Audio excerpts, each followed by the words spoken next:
जय श्री कृष्णा दोस्तों, ज्ञान सागर प्रणीत में आपका स्वागत है। हमारे चैनल को आप सब्सक्राइब करें।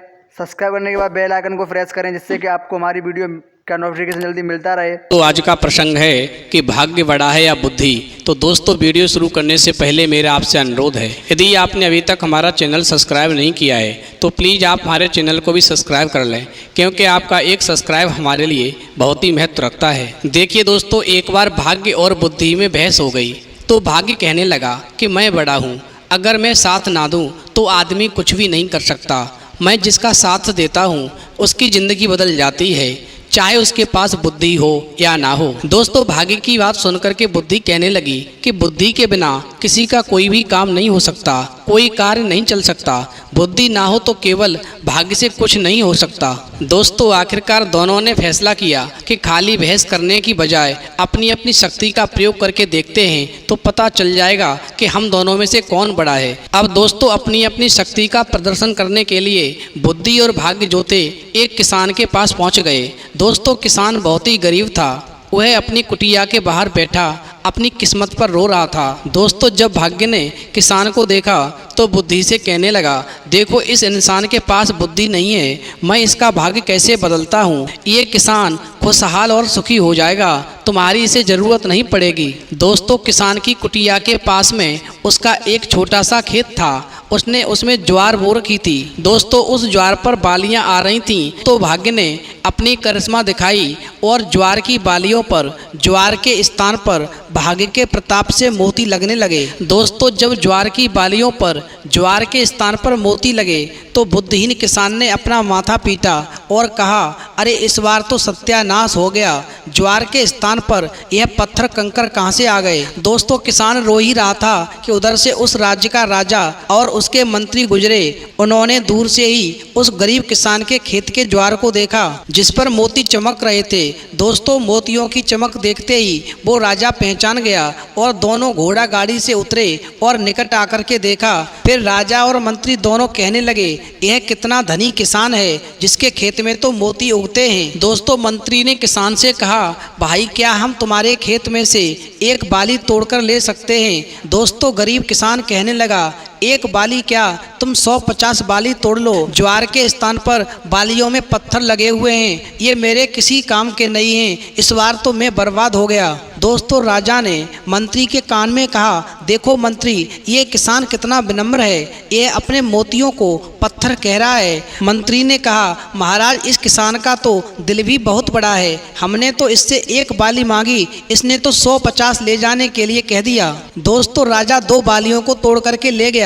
घोड़ा गाड़ी में बैठकर राजा ने मोतियों को हाथ में तौलते हुए कहा, मंत्री, हम राजकुमारी के लिए योग्य वर ढूंढ रहे हैं। मेरा मन कह रहा है क्यों न हम राजकुमारी का विवाह इसी किसान के साथ में कर दें, ये तो मोतियों को भी पत्थर कहता है, तुम्हारा क्या ख्याल है। दोस्तों, राजा की बात सुनकर के मंत्री कहने लगा, महाराज आपने तो मेरी मुँह की बात छीन ली। दोस्तों, मंत्री घोड़ा गाड़ी से उतर करके किसान के पास गया और किसान के हाथ पर एक एक सोने की मुद्रा रख करके कहा, हम तुम्हारा विवाह राजकुमारी से तय कर रहे हैं। किसान घबरा गया और बोला, नहीं मालिक, मैं एक निर्धन किसान हूँ। मंत्री समझा कि विनम्रता के कारण ही वो ऐसा कह रहा है। मंत्री ने उस किसान की पीठ को थपथपाया और चुप करा दिया।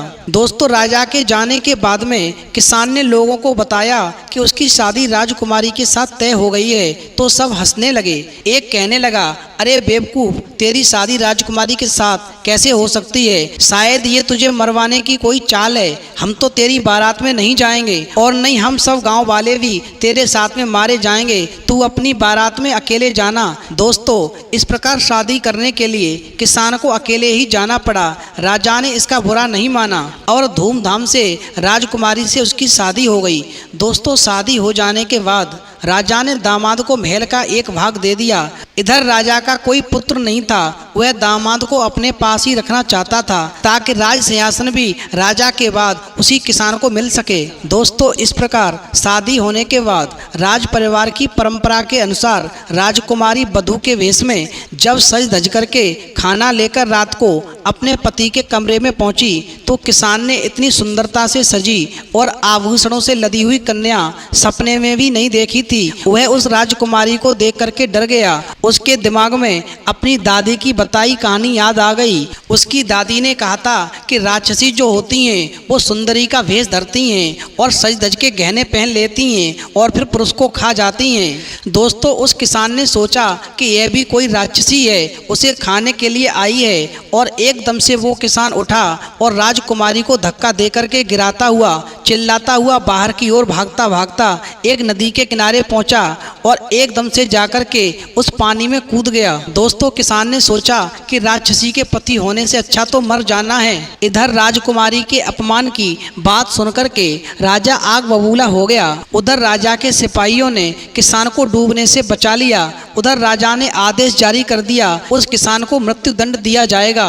अब दोस्तों गौर करें, जब उस किसान को मृत्यु दंड की सजा मिल गई तो बुद्धि ने भाग्य से कहा, देखो अपने भाग्यवान किसान को जो कि बुद्धि के बिना मारा जाने वाला है। अब तुम देखो मैं इस किसान को कैसे बचाती हूँ। दोस्तों, इतना कहते हुए बुद्धि ने किसान में प्रवेश किया और जब किसान को राजा के सामने पेश किया गया तो किसान कहने लगा, महाराज आप किस अपराध में मुझे मृत्यु दंड देने चले हैं? मेरे कुल में मान्यता है कि विवाह के बाद पहली रात को यदि वर वधू की जानकारी में कोई व्यक्ति नदी में डूबकर मर जाता है तो वधू विधवा हो जाती है।